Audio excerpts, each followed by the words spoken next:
الله الذي أنعم علينا بنعمة الإيمان والإسلام وهي أعظم النعم.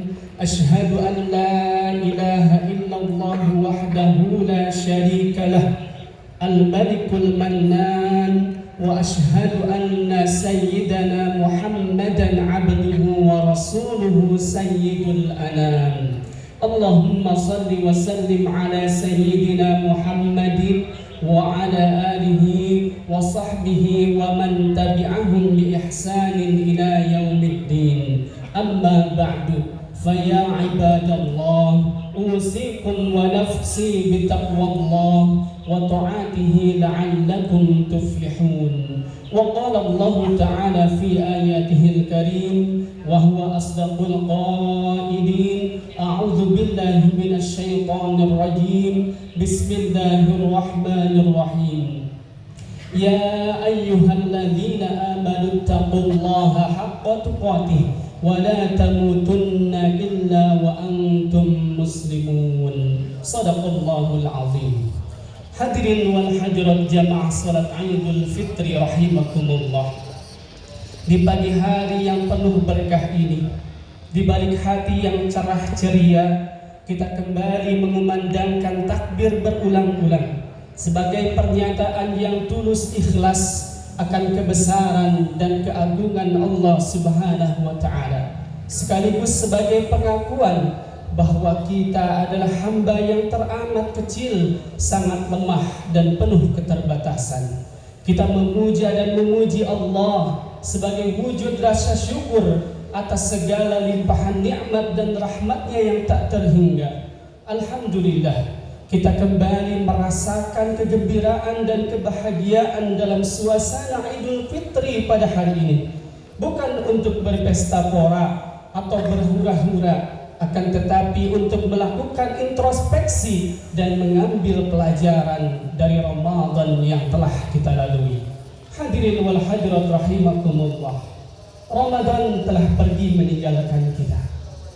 30 hari kita ditempa, kita dilatih, kita dididik oleh Allah Subhanahu wa taala. Selama 30 hari kita menahan lapar dan haus, bukan untuk menyengsarakan kita, bukan pula untuk memberatkan kita hambanya, akan tetapi Allah Subhanahu wa ta'ala ingin kita berpuasa dengan tujuan la'allakum tattaqun, supaya kita menjadi orang yang bertakwa, yakni orang yang takut kepada Allah Subhanahu wa ta'ala.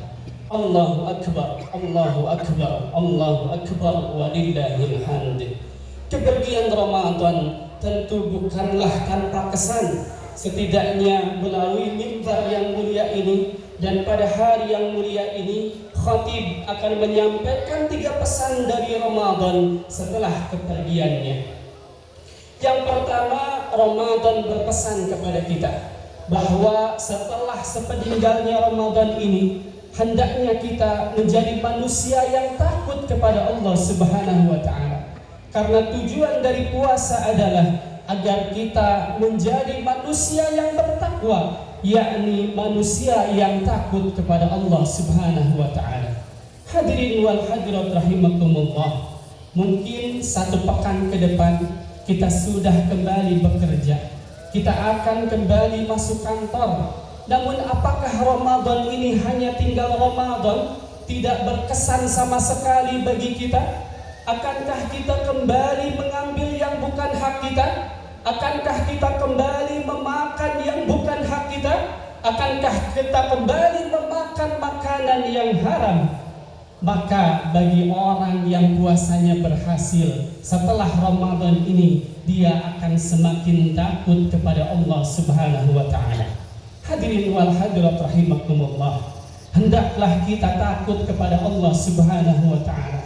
Jangan sampai ketakutan kita kepada kemiskinan dan kelaparan menjadikan kita berani mengambil dan memakan yang haram. Sebab kata Nabi di dalam hadisnya menyampaikan, la yadkhulul jannata lahmun nabata min sukhtin abada an-naru awla bih. Tidak akan masuk surga selamanya daging yang tumbuh dari harta yang haram, nerakalah tempat yang pantas untuknya. Dan ketahuilah hadirin bahwa makanan haram itu bukan hanya daging babi, namun daging sapi pun bisa berubah menjadi haram apabila dibeli dengan uang hasil korupsi. Begitupun juga minuman haram. Minuman haram bukan hanya whisky, namun air kopi pun bisa berubah menjadi haram apabila dibeli dengan uang hasil korupsi. Oleh karena itu hadirin, takutlah kita kepada Allah Subhanahu wa ta'ala. Jangan sampai ada sedikit pun barang haram yang masuk ke dalam tubuh kita.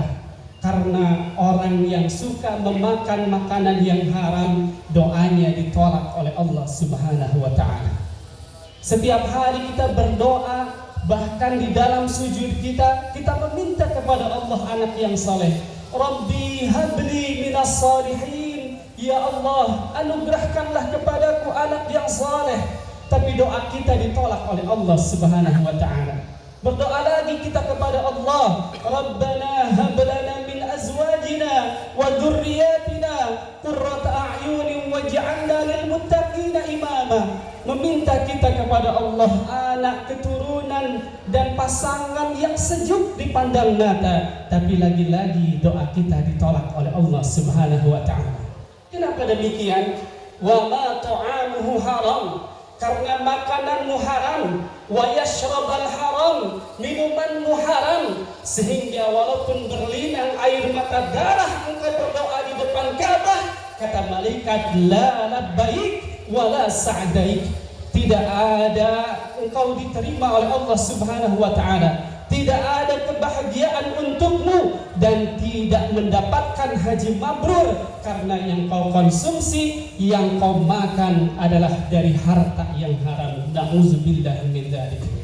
Dan hati-hatilah hadirin bahwa orang yang suka memakan makanan yang haram akan menimbulkan sikap keras bagi orang yang memakannya, keras hati. Maka jangan heran hadirin kalau anak kita susah disuruh sholat, anak kita susah disuruh belajar Al-Quran, anak kita susah diajak ke masjid. Hendaknya kita merenung, coba kita periksa kembali makanannya, kita periksa kembali nafkah yang kita berikan. Jangan-jangan yang kita berikan itu adalah makanan yang tidak disukai oleh Allah Subhanahu wa ta'ala. Dan jangan heran hadirin kalau istri kita tidak pernah berbaik sangka kepada kita, istri kita selalu suudzon kepada kita. Coba periksa kembali makanannya. Jangan-jangan rezeki yang kita berikan adalah rezeki yang tidak halal, yang tidak disukai oleh Allah Subhanahu wa ta'ala. Maka dari itu, sebagai bentuk bahwa puasa kita diterima oleh Allah Subhanahu wa ta'ala, hendaklah kita takut kepada Allah Subhanahu wa ta'ala. Takut dalam memakan makanan yang haram, takut dari mengambil harta yang haram, dan takut dari memakan barang haram, barang yang tidak disukai oleh Allah Subhanahu wa ta'ala. Allahu Akbar, Allahu Akbar, Allahu Akbar, walillahil hamd. Hadirin wal hadirat jamaah salat Idul Fitri rahimakumullah. Yang kedua, Ramadan berpesan kepada kita bahwa ibadah puasa yang kita lakukan ternyata ujung-ujungnya kita disuruh untuk membayar zakat fitrah. Jadi kalau kita lihat, ternyata seluruh rangkaian ibadah yang kita lakukan hakikatnya adalah bentuk kepedulian kita kepada sesama manusia. Bagaimana tidak? Puasa yang hubungannya dengan Allah, tapi ujungnya disuruh membayar zakat fitrah. Salat yang hubungannya dengan Allah, tapi ujungnya disuruh salam ke kanan dan ke kiri. Bahkan ibadah haji yang hubungannya dengan Allah, tapi ketika kita kena denda, maka kita harus menyembelih hewan, kambing, kibas, dan diserahkan kepada fakir miskin. Maka inti dari seluruh rangkaian ibadah yang kita lakukan, tujuannya adalah sebagai bentuk kepedulian sosial kita kepada sesama manusia. Zakat fitrah adalah kewajiban kita untuk membayarnya. Dalam 1 tahun hanya 2,5 kilo kita keluarkan. Apakah hanya 2,5 kilo kita membayar tebusan kepada Allah Subhanahu wa ta'ala? Maka di dalam khatib menyampaikan di dalam mimbar yang mulia ini ingin mengingatkan kepada hadirin semuanya bahwa selain zakat fitrah ada zakat mal yang wajib kita keluarkan, dan juga masih ada yang sunnah, yakni infak, sedekah dan wakaf. Semua ini harus kita lanjutkan setelah kepergian Ramadan. Maka bagi yang mempunyai harta, hendaklah kita cerdas dalam beramal, agar ketika kita sudah meninggal dunia, kita akan terus mendapatkan aliran pahala dari orang-orang yang beramal. Itulah yang disebut dengan amal jariyah. Rasulullah sallallahu alaihi wasallam bersabda di dalam hadis riwayat Muslim, "Idza mata ibnu Adam in qata'a 'amaluhu illa min salasin, sadaqatin jariyatin aw 'ilmin yuntafa'u bihi aw waladin salihin yad'u lahu." Apabila seorang manusia meninggal dunia, maka terputuslah seluruh amalnya kecuali 3, yakni sedekah jariyah atau ilmu yang diambil manfaatnya atau anak soleh yang mendoakannya. Jadi hadirin, kalau ada orang semasa hidupnya dia rajin sholat, namun ketika tiba ajalnya maka terputuslah seluruh amal sholatnya.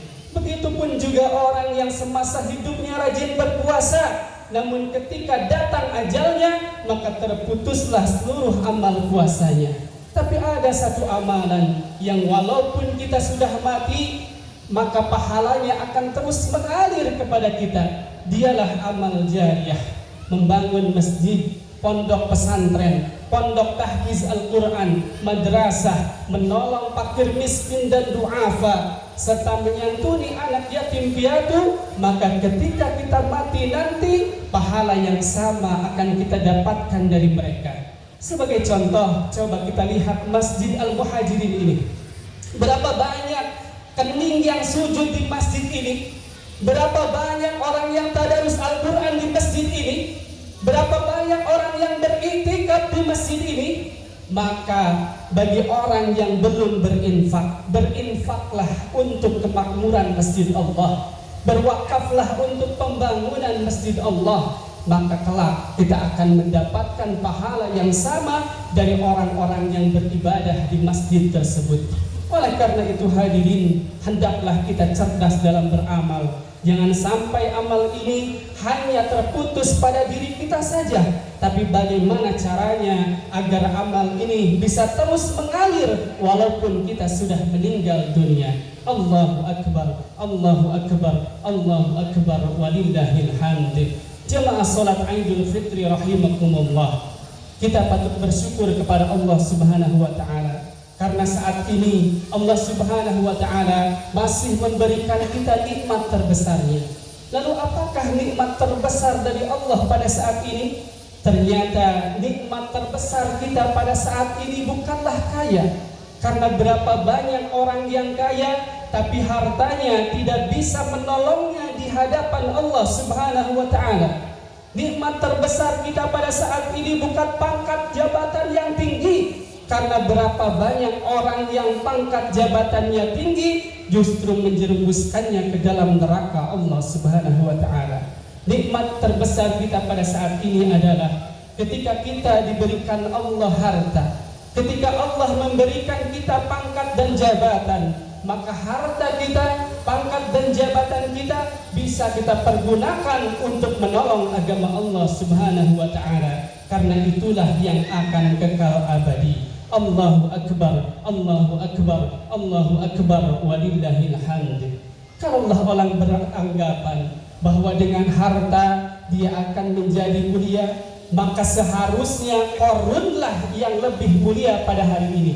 Kalaulah orang yang beranggapan dengan pangkat jabatan yang tinggi dia akan menjadi mulia, maka semestinya Fir'aunlah yang lebih mulia pada hari ini.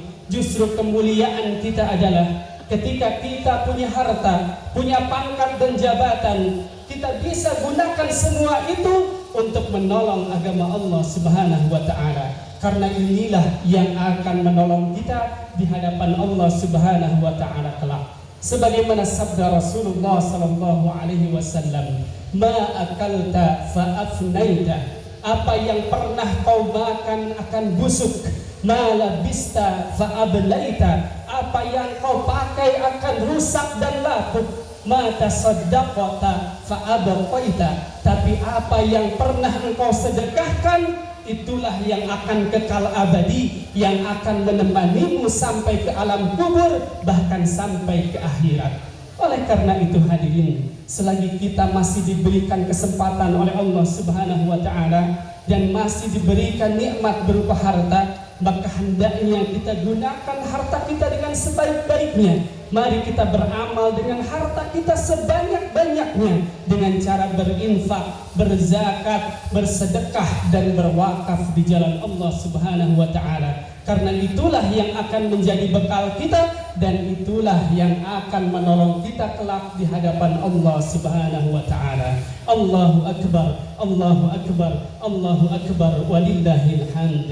Hadirin wal hadirat jamaah salat Idul Fitri rahimakumullah. Yang ketiga, yang merupakan pesan terakhir dari Ramadan yang telah kita lewati adalah bahwa di bulan Ramadan Rasulullah sallallahu alaihi wasallam pernah ditanya oleh istrinya Siti Aisyah radhiyallahu anha, "Ya Rasulullah, di bulan Ramadan ini ada malam Lailatul Qadar.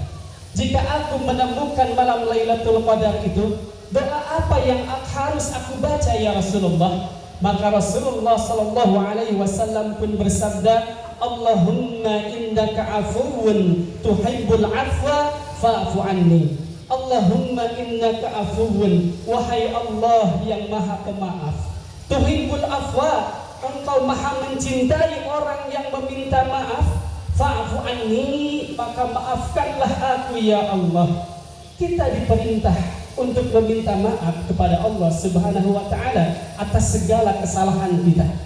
Tapi ketahuilah hadirin bahwa kita ini tidak hanya bersalah kepada Allah saja, kita juga bersalah kepada sesama manusia.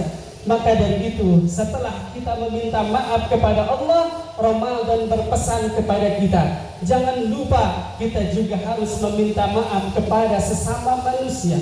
Jangan sampai kita salah sangka, jangan sampai kita salah kira. Banyak orang-orang di zaman sekarang yang salah sangka, disangkanya dengan sholat 5 waktu terhapuslah dosanya kepada manusia. Tidak.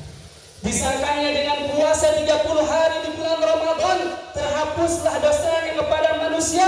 Tidak. Disangkanya dengan pergi haji bolak-balik dan umrah ke Mekah dan ke Madinah terhapuslah dosanya kepada manusia. Tidak. Dosa dengan manusia belum diampuni oleh Allah Subhanahu wa taala sebelum dia meminta maaf kepada orang yang bersangkutan.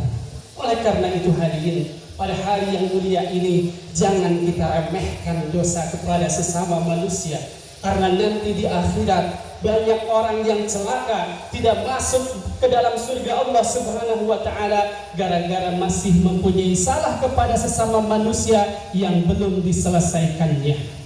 Oleh karena itu hadirin, pada hari yang mulia ini mari kita meminta maaf. Lantas kepada siapa saja kita harus meminta maaf? Yang pertama, minta maaflah kita kepada kedua orang tua kita jika masih ada. Jika sudah tiada, maka doakan mereka dengan doa terbaik kita.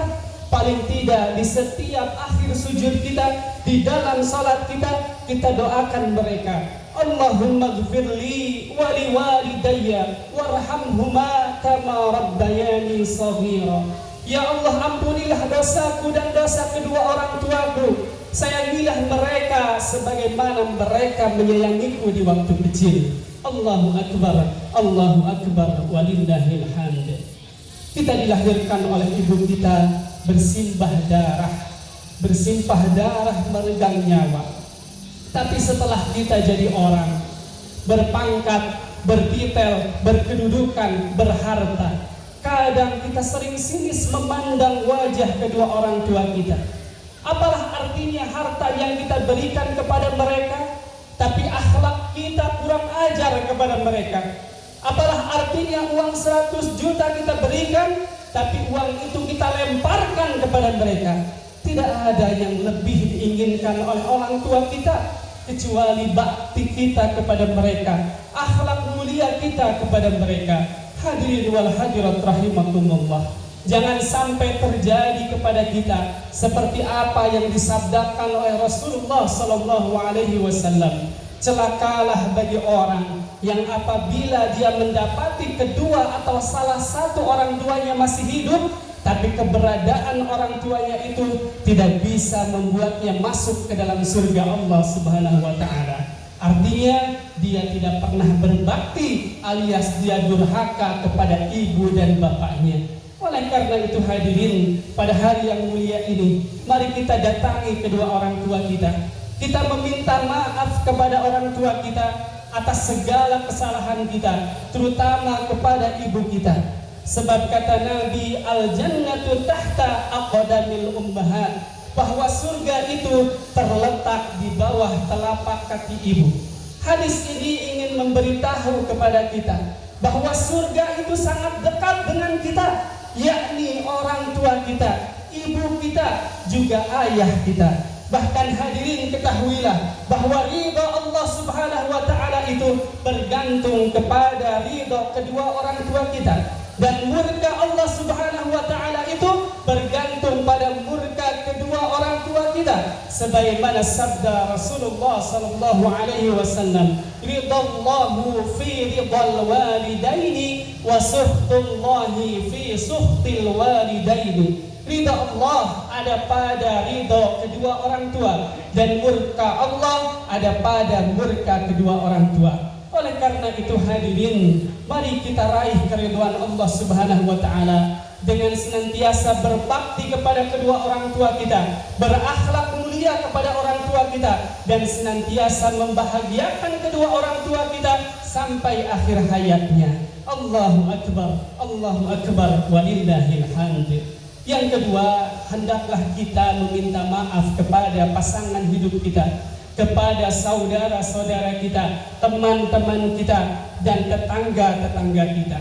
Kalau memang hari ini kita tidak bisa berjumpa dengan saudara-saudara dan teman-teman kita, maka teknologi saat ini sudah canggih. Kita bisa video call dengan mereka, atau kita bisa mengirimkan video berupa video meminta maaf di WhatsApp, di Instagram, dan di Facebook, dan lain sebagainya. Insya Allah, walaupun tangan kita tidak bisa saling berjabat, tapi hati kita sudah saling memaafkan. Allahu Akbar, Allahu Akbar, walillahil hamd.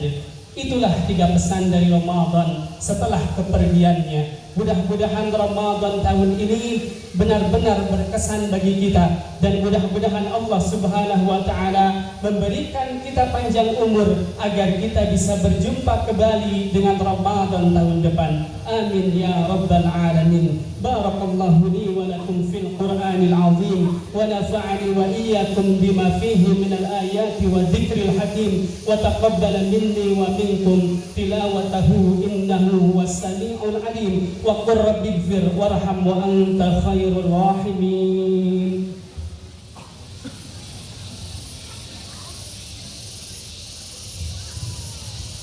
Allahu akbar, Allahu akbar, Allahu akbar. Allahu akbar, Allahu akbar, Allahu akbar, Allahu akbar. Allahu akbar kabira walhamdulillahi katsira wa subhanallahi bukratan wa asila. La ilaha illallah wallahu akbar, wala hawla wala quwwata illa billahil aliyyil azim. La ilaha illallah wallahu akbar, walillahil hamd. Innal hamdalillah nahmaduhu wa nasta'inuhu wa nastaghfiruh wa na'udzu billahi min shururi anfusina wa min sayyiati a'malina. May yahdihillahu fala mudilla lahu. Ashhadu an la ilaha illallah wahdahu la syarika lah, wa ashhadu anna sayyidana Muhammadan abduhu wa rasuluhu la nabiyya ba'dah. Allahumma salli wa sallim ala sayyidina Muhammadin wa ala alihi wa sahbihi wa man tabi'ahum bi ihsanin ila yaumiddin. Amma ba'du, faya ibadallah, usikum wa nafsi bitaqwallah wa ta'atihi la'allakum tuflihun. Wa qala Allah ta'ala fi ayatihil karim wa huwa asdaqul qailin. A'udzu billahi minasy syaithanir rajim. Bismillahirrahmanirrahim. Innallaha wa malaikatahu katakanlah yusalluna 'alan nabi ya ayyuhalladzina amanu sallu 'alaihi wa sallimu taslima. Allahumma salli 'ala sayyidina Muhammad wa 'ala ali sayyidina Muhammad wa radhiyallahu ta'ala an kulli sahabati Rasulillah ajma'in amin.